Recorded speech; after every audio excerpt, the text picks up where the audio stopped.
Bonjour et bienvenue sur le plateau de Bonjour chez vous. Connais-tu le Dieu de l'impossible? Connais-tu ce Dieu extraordinaire, celui qui accomplit des miracles, des prodiges? Connais-tu ce Dieu fantastique?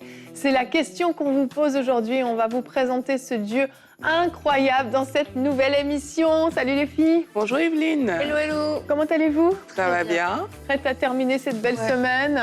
Oui. On a un très très beau sujet, on finit en force cette semaine et on a un très beau C'est mon histoire à vous présenter également. C'est l'histoire de Jean-David et Chari. Leur fils a vécu une noyade, mais il est ressuscité. Rien que ça, c'est le Dieu de l'impossible. Et c'est le témoignage qu'on vous partagera en milieu d'émission. Mais avant ça, on veut élever Dieu, on veut magnifier son nom, on veut se réjouir et surtout prendre le temps de réaliser le Dieu extraordinaire qu'il est. Oui, il peut absolument tout faire. Et on commence tout de suite avec la pensée du jour. Aujourd'hui, j'aimerais qu'on regarde ensemble une situation impossible dans laquelle Jésus est intervenu. Alors, peu importe ta situation impossible, on va lire cette situation impossible et tu me diras si Jésus ne peut pas le faire aussi pour toi. Alors, on va aller dans Luc 7 au verset 11 et on va découvrir l'histoire de cette femme, une veuve. Le jour suivant, Jésus alla dans une ville appelée Nain. Ses disciples, en assez grand nombre, et une grande foule faisaient route avec lui. Lorsqu'il fut près de la porte de la ville, voici qu'on portait en terre un mort, fils unique de sa mère qui était veuve. Beaucoup d'habitants de la ville l'accompagnaient. Alors vous voyez cette scène, Jésus arrive dans la ville, il y a tout un cortège funèbre, un enterrement, et il y a cette femme qui est veuve, elle a déjà perdu son mari et elle perd son fils, son seul fils, et il y a tous ces gens de la ville ou du village qui l'accompagnent et qui pleurent avec elle. Elle est prête à mettre son fils en terre, à lui dire un dernier au revoir. La situation est impossible, il n'y a plus d'espoir, c'est pour ça qu'ils pleurent tous, parce qu'ailleurs le fils est mort, il n'y a plus rien à faire. Mais c'était sans compter sur la présence de Jésus qui était là dans cette ville et qui voit cette scène, qui voit cette femme pleurer, qui voit ce fils qui est prêt à se faire enterrer.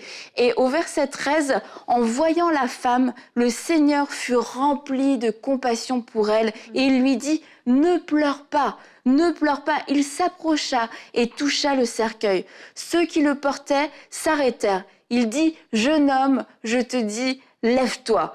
Et le mort s'assit et se mit à parler. Jésus le rendit à sa mère. Tous furent saisis de crainte et ils rendaient gloire à Dieu en disant « Un grand prophète a surgi parmi nous et Dieu a visité son peuple ». Cette déclaration se propagea sur Jésus, se propagea dans toute la Judée et dans toute la région. Alors que ces gens étaient vraiment sur le point d'enterrer ce fils et ça allait être trop tard, Jésus est apparu. Jésus était là, il a vu la femme, il a été saisi de compassion, il a touché le cercueil, il a parlé à ce fils, il lui a dit « lève-toi ». Et bon, je trouve ça un peu drôle, je ne sais pas pour vous, et le mort se mit à parler.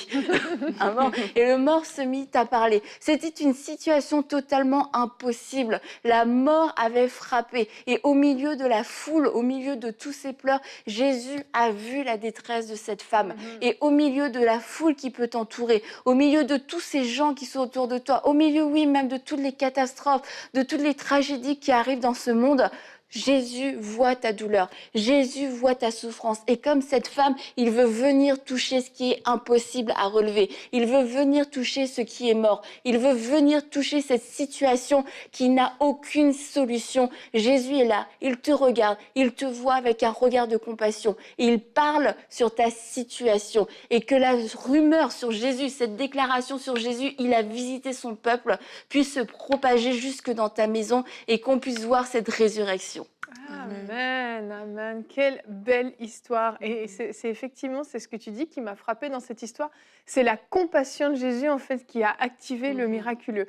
En fait, Jésus n'a pas ressuscité l'enfant, le jeune homme, pour lui-même, mais pour sa maman, en fait, qui était dans une souffrance terrible. Et parfois, on vit des choses difficiles et on pense que Dieu ne se soucie pas de nous, que Dieu a détourné son regard de nous, limite que Dieu est d'accord avec ce qu'on vit, puis il dit, allez, c'est bien, tu vas apprendre des choses à la dure. Et en fait, on oublie ce côté compatissant que Dieu a. Il est rempli de compassion pour ceux qui souffrent. C'est ce Dieu-là, en fait, qu'on sert. Et il est concerné par ce qu'on vit. Il est concerné par nos peines, par nos souffrances, par nos difficultés. Et il ne faut pas croire ce mensonge, en fait, qui dit que Dieu n'en a rien à faire de toi, n'entend même plus tes prières, ne voit même plus tes larmes. C'est faux. Dieu se soucie de toi. Et j'aimerais qu'on regarde notre verset du jour qui nous décrit ce Dieu de l'impossible. Ésaïe 40 au verset 28, c'est un verset parmi tant d'autres qui parle de ce Dieu extraordinaire que nous avons. « Ne le sais-tu pas? Ne l'as-tu pas appris? C'est le Dieu d'éternité, l'Éternel qui a créé les extrémités de la terre. Il ne se fatigue pas, il ne s'épuise pas. Son intelligence est impénétrable. » Dieu est tellement grand, il est insondable, il est tellement puissant, il a créé toute la terre. Enfin, je ne sais pas, quand on se lève le matin, on ouvre nos volets, on regarde par la fenêtre, on voit ce qu'il a fait. Juste ça, en fait, de regarder la création devrait nous dire, mais oui, Dieu peut faire quelque chose dans ma situation. Dieu peut intervenir et mon miracle peut arriver. C'est tellement vrai ce que tu dis, Evelyne. Surtout que quelquefois, en fait, on sait. Je pense que les gens n'ont pas du mal à réaliser la grandeur de Dieu, à savoir que Dieu est grand, Dieu est puissant. Mais quand ça concerne ta situation, c'est parfois là où on voit qu'on se dit, mais peut-être ça ne va pas arriver et tout. Et c'est à ce moment-là, justement, qu'il faut apprendre à exalter Dieu, exactement comme tu es en train de le dire, et mettre Dieu au-dessus de toute chose. Et j'encourage vraiment les gens à compter les bienfaits de Dieu et à exalter Dieu. Moi, c'est quelque chose qui m'aide souvent quand je sens que je suis dans une situation que je trouve difficile, mais je commence juste à regarder les histoires dans la Bible. Je dis, mais oui, Dieu, c'est lui qui a créé le ciel et la terre. Dieu, dans une situation impossible où le peuple était devant la mer et derrière, c'était des gens qui voulaient les tuer, Dieu a frayé le chemin. Ouais. Dieu, quand Daniel était dans la fosse, il y a le lion, il y a Daniel. Ici, Dieu a trouvé une solution. En fait, plus je fais ça, plus ça me permet d'exalter Dieu, en fait. Et au final, tu te retrouves en train de dire, mais Aurélie, ta situation dans laquelle tu es, Dieu va trouver une solution. Et quelquefois, c'est ce qui nous manque, c'est qu'on grossit tellement les situations, mais on n'exalte pas assez Dieu, en fait. On ne le voit pas comme il est. Il y a ce verset, moi, qui m'a toujours touchée, c'est quand on dit dans Hébreux 11, en parlant des héros de la foi, que Abraham savait que même s'il offre Isaac, Dieu allait le retrouver d'une sorte de résurrection. Donc, il ne sait pas comment Dieu allait faire, mais tout ce qu'il sait, c'est qu'il y a une sorte de résurrection qui était possible pour lui. Et c'est l'attitude qu'on doit avoir quand on vient vers le Dieu de l'impossible. C'est, Seigneur, peut-être je ne comprends pas tout aujourd'hui dans ma situation, je ne sais pas ce qui se passe, mais je crois que tu es le Dieu de l'impossible et qu'il y a une sorte de solution qui est possible pour moi, que toi tu connais. Et c'est vraiment avec ce cœur qu'on doit aller vers Dieu, chercher Dieu. Et moi, je crois que Dieu est vraiment fidèle et que Dieu répond par sa compassion, par sa grâce, par sa bonté. Dieu reste fidèle. Amen. Et je ne sais pas si vous avez vu le film que je vais bien Breakthrough. Ça se dit tellement mal. Tu peux l'épeler pour les gens qui n'ont rien compris. Breakthrough. C'est quelque chose comme percer en français. Et comment c'est l'histoire de ce jeune homme, de ce garçon qui passe tombe, au travers de la glace. Je spoil pas du tout. Et qui passe à travers la glace. Et il y a sa mère qui prie pour lui. Et il y a comme un cri vers le Dieu de l'impossible. Les médecins ont donné leur verdict. Tout est là devant toi pour te dire c'est terminé, comme cette femme. Bon, cette femme, elle a même pas prié, la veuve. Mais et comment quand elle prie, en fait, elle appelle le Dieu de l'impossible. Et je me souviens dans ce film, tu sens à la fois la ferveur de la prière de la mère, mais tu sens que d'un seul coup, le Dieu de l'impossible existe. Que le Dieu que tu ne peux pas voir avec tes propres yeux, le Dieu qui est au-dessus des circonstances, le Dieu qui peut faire ce qu'aucun homme ne peut faire, tu sens même à travers ce film qu'il est là, prêt à se manifester. Et c'est vraiment le moment dans le film où même je connais des hommes qui ont versé une larme parce que c'est hyper fort, et parce que ça vient vraiment te chambouler de l'intérieur, parce que tu sais que c'est le Dieu de l'impossible qui est sur le point d'agir. Et je crois qu'il faut il faut regarder à lui, comme tu disais, et il y a quelque chose qui doit sortir de nous. Et que quelquefois, nos petites prières, ça va pas, c'est difficile. En fait, on doit aller dans une nouvelle dimension de prière, une nouvelle ferveur et appeler le Dieu de l'impossible. C'est pas juste aide-moi, répare, fais quelque chose, c'est le Dieu de l'impossible. Il est mort, j'ai besoin d'une résurrection. Et c'est pas allez, C'est vrai. Seigneur, c'est vraiment quelque chose qui va venir de tes entrailles et qui va toucher le ciel. Et il ne faut pas qu'on ait peur de chercher le Dieu de l'impossible. Il ne faut pas qu'on le cherche du bout des lèvres, mais qu'on soit de tout cœur dans cette recherche. Et c'est une rencontre qui sera forte forcément. Parce que quand on a besoin du Dieu de l'impossible, c'est qu'on est dans une situation impossible. C'est clair. Et même, j'encourage les gens, comme tu dis, ça va dans le même sens de ce que tu dis, à ne pas, comme tu dis, faire des prières du bout des lèvres. Il y a un moment où si ça doit sortir, si tu dois crier, il faut le faire en fait.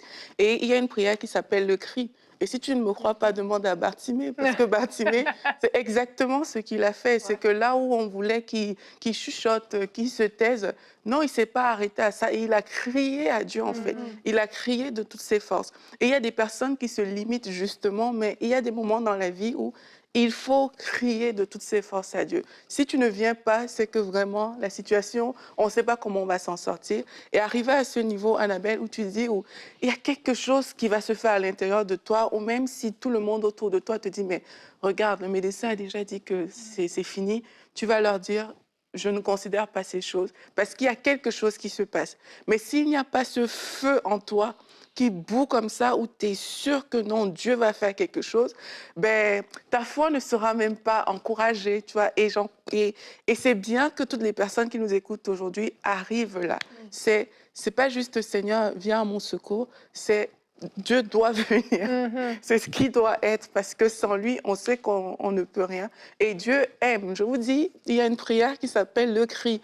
Quand moi, j'ai découvert ça dans la Bible, j'ai dit, mais parfois, on veut trop être calme et tout dans notre petit coin. Mais non, il y a des moments où il faut sortir de son petit coin pour aller vraiment chercher Dieu, quoi. C'est ça, c'est qu'en fait, on ne peut pas juste être passif. Quand on a besoin du miraculeux, il faut parfois poser des actions, passer à l'acte. Je pensais à la femme à la perte de sang.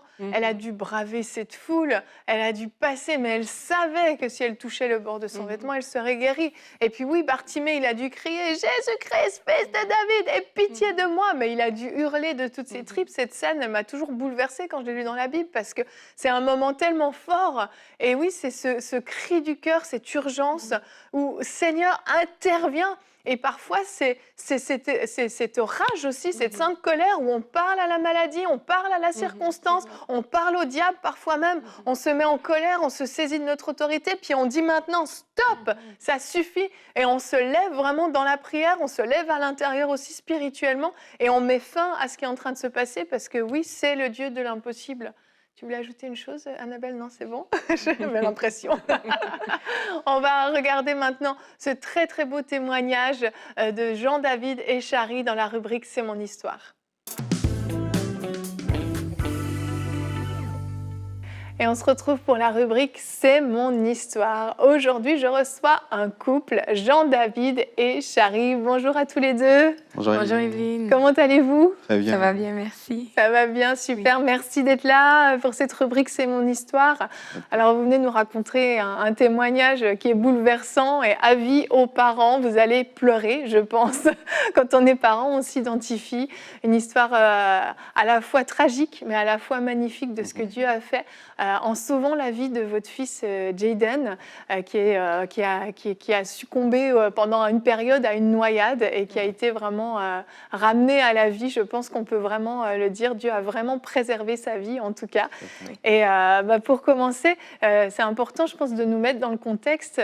Vous avez connu le Seigneur en 2018 et cette histoire s'est passée en 2019. Donc, vous n'aviez qu'un an de conversion. Donc, c'est une grosse épreuve pour des nouveaux convertis.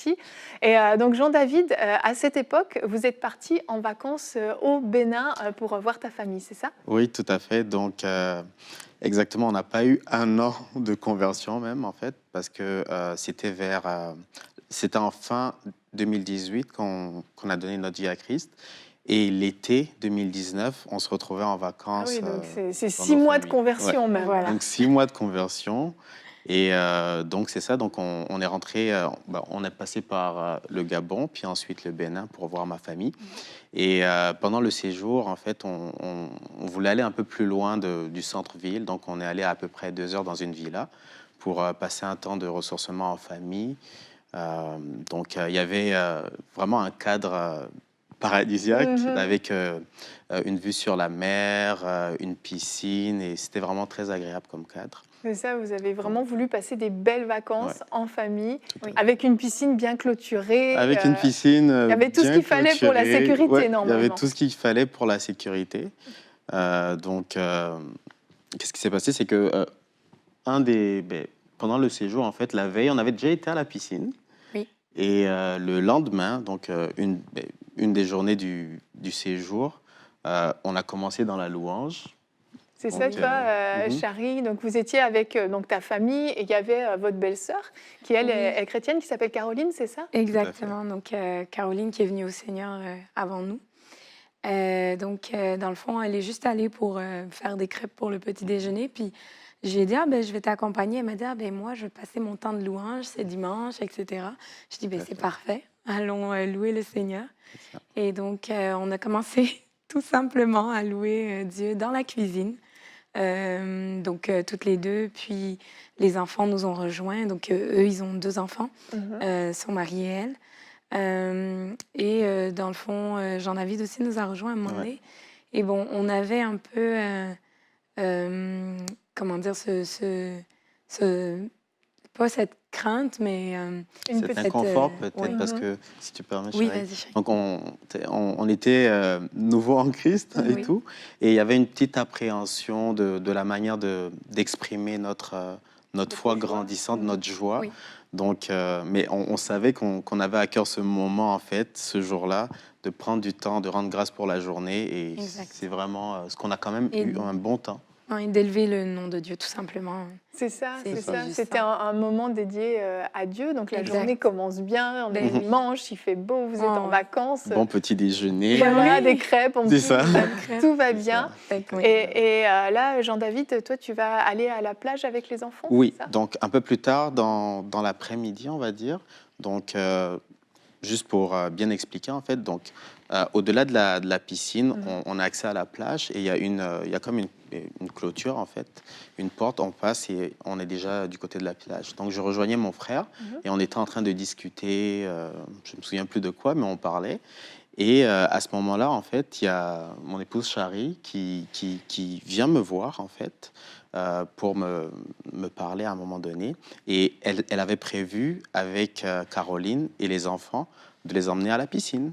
Mais juste avant, elle est venue me voir rapidement. Et Caroline nous a rejoints, suivis des enfants, donc de ces 2 enfants. Mais à ce moment-là, Caroline a demandé, mais il est où Jaden? Et là, c'est ça, sa fille lui a répondu, il est dans la piscine. Et la seconde d'après, Caroline a pris la porte et elle a couru vers la piscine. Et juste ce qu'il faut comprendre, c'est que la piscine était à 2 niveaux. Donc, il y avait un niveau un peu moins profond, puis il y avait la partie plus profonde. Donc, on la voit plonger en direction de la partie profonde directement. Ouais, j'étais C'est ça. la personne qui la suivait directement. Je pense, Parce que dès qu'elle s'est mise à courir, je me suis mise à courir C'est ça. derrière elle, malgré mon état Oui, parce que toi, Non. tu étais enceinte. de 7 à mois. plus de Voilà. 7 mois déjà. Donc, Et Chari a Jaden, suivi à ce directement. moment-là, a 2 ans. Il avait 2 ans. Exactement. Il à ne sait ce pas moment-là. nager, c'est ça? hein? Il ne sait pas nager Non, à ce C'est ça. moment-là. Donc, dans le fond, je cours après elle. Et toutes les deux, on est en train de l'appeler Jaden, Jaden. Puis c'est ça, tout d'un coup, je la vois plonger. Oui, c'est ça. Je me dis, mais pourquoi elle plonge? C'est ça. Et je continue de chercher mon fils. Puis la seconde d'après, je la vois ressortir avec Jaden au bout des bras, littéralement. Elle tenait par les bras, par les poignets. Et elle me le tend parce que j'étais la personne la plus proche. Et il était comme sans vie. Sa tête était vraiment comme sur le Elle côté. se Là. tenait pas, en fait. Il était bleu, les yeux ouverts. ouverts. C'était vraiment une vision d'horreur. Sincèrement, pour un parent, c'était vraiment difficile à voir. C'est horrible. Là, il est complètement inconscient, donc. Non, Ben, inconscient, complètement, les yeux ouverts, les Mm. lèvres bleu, bleu, violette. comme... En tout cas, il avait vraiment l'air d'être plus là. Mhm. Et même, parce que je l'ai pris, même au niveau du poids, comme je le trouvais lourd. Ouais, Mhm. Et donc, T'es plein d'eau, en fait. aussi. c'est Ouais. ça. Mhm. Donc, je l'ai déposé, vraiment, gloire à Dieu, parce qu'on a eu les bons réflexes, vraiment. Je l'ai déposé allongé directement sur le dos. Et là, moi, j'ai juste commencé à hurler Ouais, non. et à crier non, non, comme que c'est pas possible. Et je pleurais et je criais et je venais regarder. Donc, à ce moment-là, Jean-David et Caroline se sont installés pour commencer à essayer de le réanimer. Mhm. Donc, Caroline lui faisait le massage cardiaque et Jean-David, il soufflait dans la bouche. Et dans le fond, j'étais juste en train de hurler. Puis à un moment donné, elle a juste arrêté, Caroline, de faire le massage. Elle est venue vers moi et elle m'a dit, mais Chari, prie. Mhm. Et je me suis dit, mais comment je prie? Qu'est-ce que je peux dire? Quoi? Bah oui. Et le seul mot, le seul nom qui m'est venu vraiment, c'est Jésus. Je me suis mise à hurler Jésus, Jésus, Jésus pendant je ne sais pas combien de temps exactement. Et par la suite, ça m'a juste vraiment calmée. Ouais. Puis je suis revenue à eux, puis j'ai commencé à donner des directives, à dire à Jean-David de pincer son nez pendant qu'il soufflait dans la bouche, donner des positions pour qu'on soit sûr qu'il puisse recracher l'eau au cas où. Tout à fait. En tout cas, ça revenait, etc. Donc là, en fait, tu commences à donner des conseils de Des conseils, en secouriste, fait. Donc, mais elle est- toi, tu n'as ouais. aucune expérience. Non. Personne n'a d'expérience en secourisme Personne. dans l'histoire. Ouais, c'est hein. ça. Ou au pire, des restants de peut-être qu'est-ce qu'on a eu à l'école, l'école et tout. voilà. Donc, rien On qui dirait nous que- revenait de nous-mêmes comme ça à ce moment-là. Ouais. Et c'est fou parce que Chari est vraiment passé de comme toute Super paniquée à OK, oui, pince-lui le nez et tout. Parce qu'au début, moi, en parallèle, je lui soufflais dans la bouche, Ouais. mais je pinçais pas forcément le nez. C'était comme, C'est ça, je savais donc pas l'air trop. ressortait Donc par le nez. quoi. l'air ressortait, c'était pas si efficace que ça. Mais de mon côté, comment je le vivais, c'est que je parlais, mais je comprenais pas qu'est-ce que je disais. Il y a des mots qui Il y a des sortaient de mots, ta bouche. j'étais calme et j'agissais mécaniquement, en fait. Et comme je parlais, mais je comprenais pas. Puis je savais que c'était ma voix, mais ça paraissait différent. Mhm. Et j'ai réalisé après vraiment que j'ai eu vraiment une expérience de la présence du Saint-Esprit, du parler en langue. C'est à ça, ce tu moment-là. t'es mis à parler en langue alors qu'à ce À ce moment-là, tu moment-là. n'étais pas baptisé. du Et je me Saint-Esprit. souviens parce que ça faisait, comme on l'a dit un peu plus tôt, juste 6 mois qu'on était en Christ. Et on venait avec toute cette soif de plus de Jésus, de plus de cette relation qu'on nourrit chaque jour avec Jésus. Et donc à ce moment-là, d'expérimenter cette présence-là et tout ce qu'on va pouvoir expliquer par la suite. Donc quand Chari a repris vraiment ses esprits, elle a donné quelques directives et tout. Donc là, j'ai commencé à lui souffler dans la bouche en pinçant sur son nez. À ce moment-là aussi, il y a toutes sortes d'émotions qu'on traversait, en fait, entre le fait de prier sans le comprendre, le fait de se demander, OK, mais qu'est-ce qui vient d'arriver? Est-ce que ça se peut qu'on reparte avec tu sais, comme sans lui? Sans notre fils, ouais. Donc, et tout ça, c'était des secondes qui paraissaient interminables. Et ce qui s'est passé aussi à ce moment-là, c'est que Caroline faisait au début le massage cardiaque. Il y a un de mes frères, à un moment donné, qui a pris sa place et qui a fait le massage cardiaque, mais de manière beaucoup plus littéralement violente, en fait. Donc, je pense qu'à ce moment-là, j'ai même pensé, OK, ça se peut qu'on brise des côtes. Oui. Tu sais, mais vraiment plus fort et tout. Et tout ça, c'était dans ce bouquet de prières, d'appels à Jésus. Et moi, parce que j'étais vraiment au-dessus de Jayden. Oui. Donc, je voyais ses lèvres, je voyais ses yeux.